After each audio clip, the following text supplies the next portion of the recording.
Previously on Manzikert. Emperor Gregorios has conquered Rome. He was at the height of his power.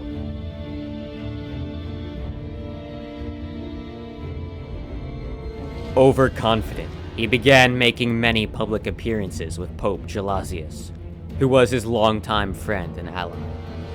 Fears soon spread throughout the empire that he was going to make the Pope the supreme authority of the Church.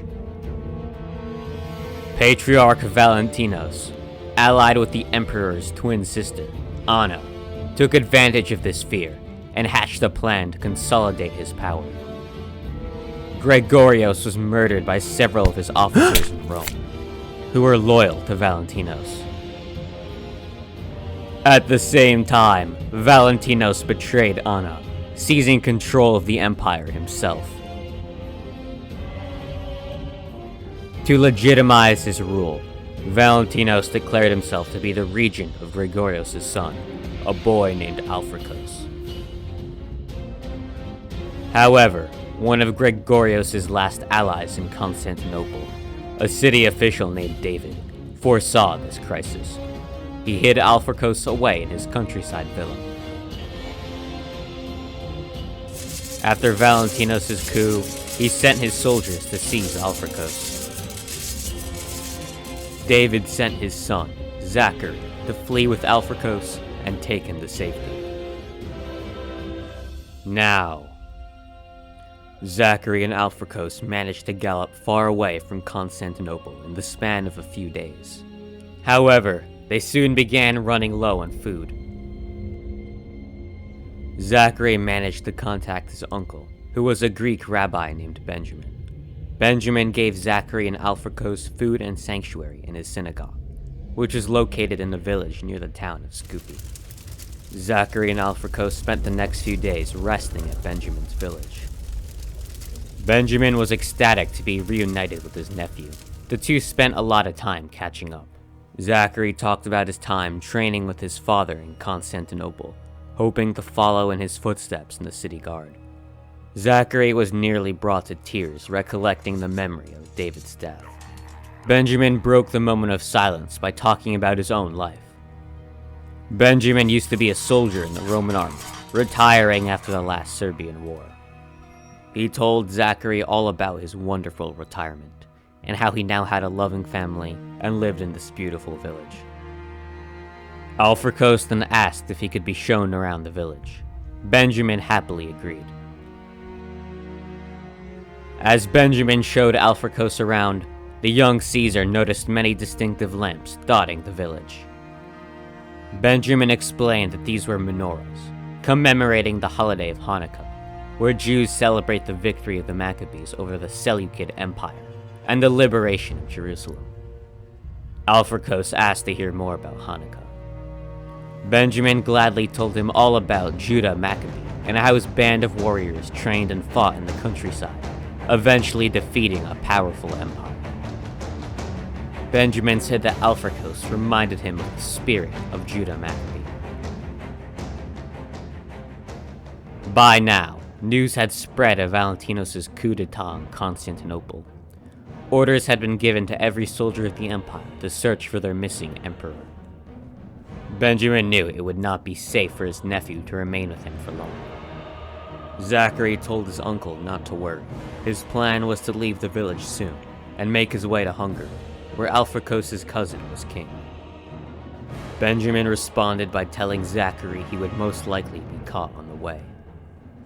Benjamin came up with a plan to get Zachary and Alfricos across the border to Hungary.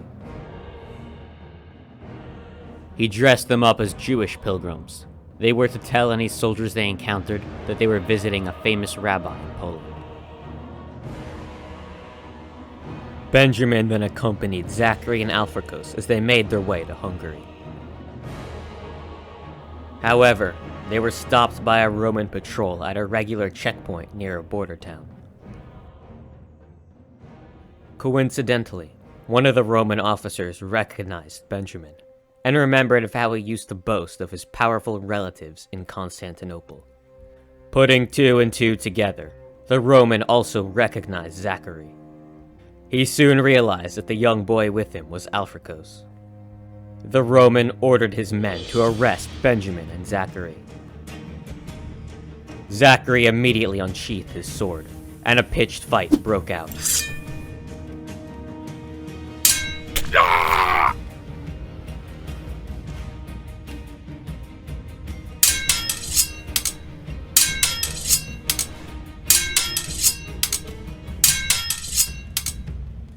Benjamin picked up a spear and joined the fight.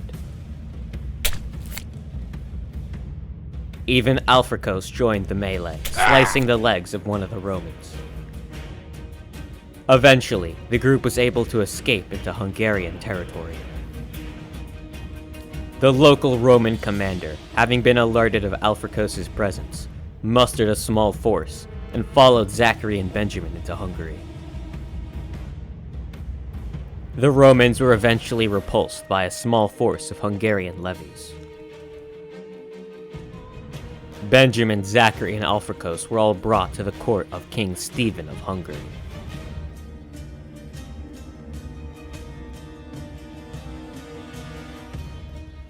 Alfricos was related to the Hungarian royal family through his mother, who was a Hungarian princess. This made him the cousin of King Stephen.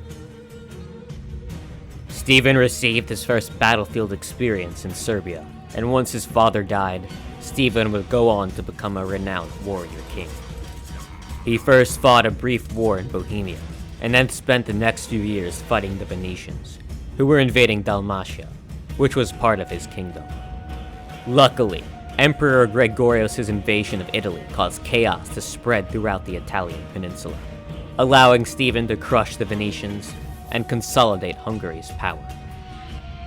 Bolstered by this victory, Stephen now sought to expand his kingdom's power and influence even further. Now, his relatives in Constantinople were removed from power, and a Roman army had invaded Hungarian territory. He was eager to hear what Zachary had to say.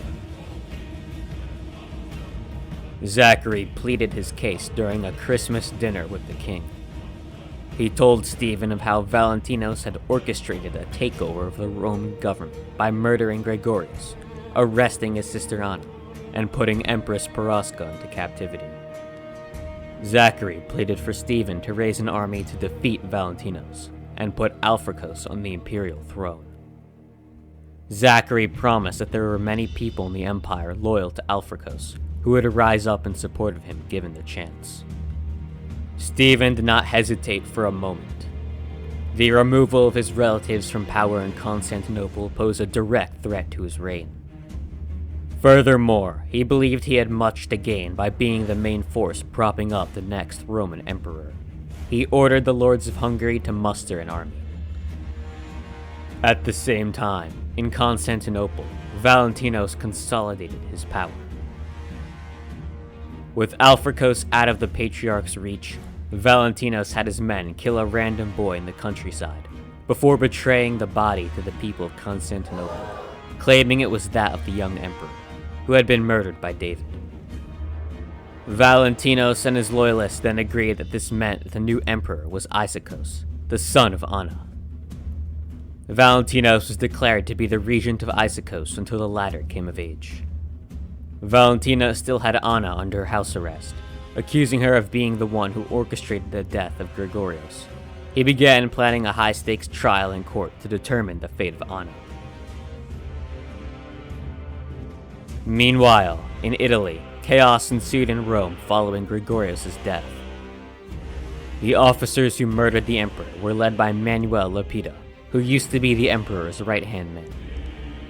Manuel knew that certain factions of the army would seek revenge for Gregorios' death, especially the Varangian Guard. He and his fellow conspirators, Carolus and Bryennios, made plans for a purge of the army and a seizure of Rome.